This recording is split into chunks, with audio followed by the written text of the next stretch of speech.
Dear friends, ഇന്ന് ഞാൻ ഉണ്ടാക്കാൻ പോകുന്ന special recipe apple milk peda.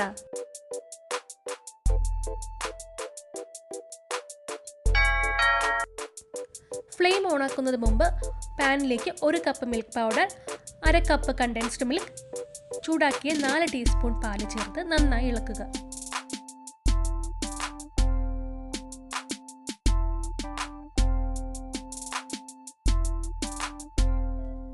നമുക്ക് ഫ്ലെയിം ഓൺ ആക്കിയ ശേഷം നന്നായി ഇളക്കിക്കൊണ്ടിരിക്കാം. ലംസ് ഫ്രീ ആയിരിക്കണം, കട്ടയൊന്നും വരാൻ പാടില്ല. മീഡിയം ഫ്ലെയിമിലായിരിക്കണം ഇളക്കിക്കൊണ്ടിരിക്കേണ്ടത്.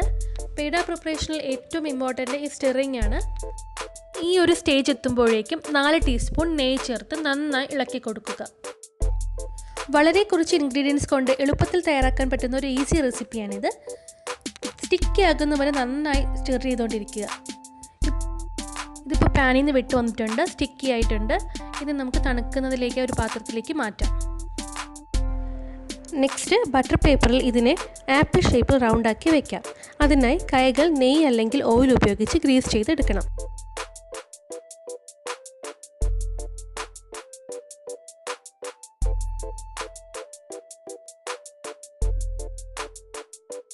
ഇങ്ങനെ ചെറിയ ബോൾസ് ആക്കി വയ്ക്കാം. അതിനുശേഷം നടുവിൽ ചെറുതായി ഇങ്ങനെ പ്രസ് ചെയ്യാം.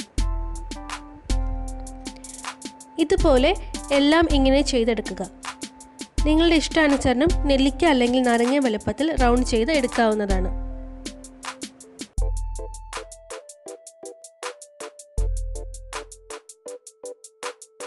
ആപ്പിൾ തണ്ടിനായി ഗ്രാമ്പൂ വയ്ക്കാം.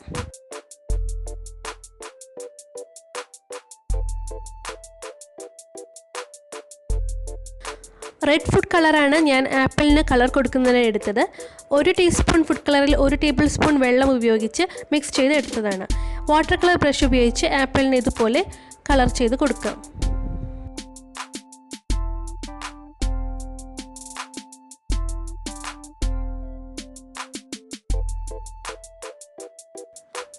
മുകൾ ഭാഗത്ത് ഇങ്ങനെ ലൈൻ ചെയ്ത് കൊടുത്താൽ മതി, ഫുൾ കളർ ചെയ്യാൻ പാടില്ല.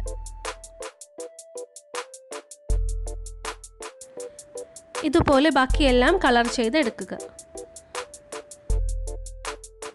നിങ്ങളുടെ ക്രിയേറ്റിവിറ്റിക്ക് അനുസരിച്ച് കളർ കൊടുക്കാവുന്നതാണ്.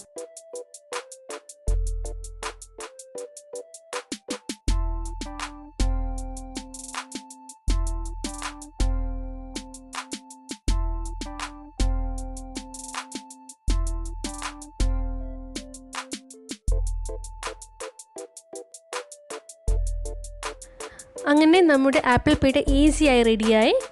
ഇത് 30 മിനിറ്റ്സ് ഫ്രിഡ്ജിൽ വെച്ച ശേഷം കഴിക്കാം. സ്പെഷ്യൽ ഒക്കേഷൻസിലൊക്കെ ഉണ്ടാക്കാവുന്ന ഒരു സിമ്പിൾ സ്വീറ്റാണിത്. ഇഷ്ടമായെങ്കിൽ ലൈക്ക് ആൻഡ് സബ്സ്ക്രൈബ് ചെയ്യുക. Thank you.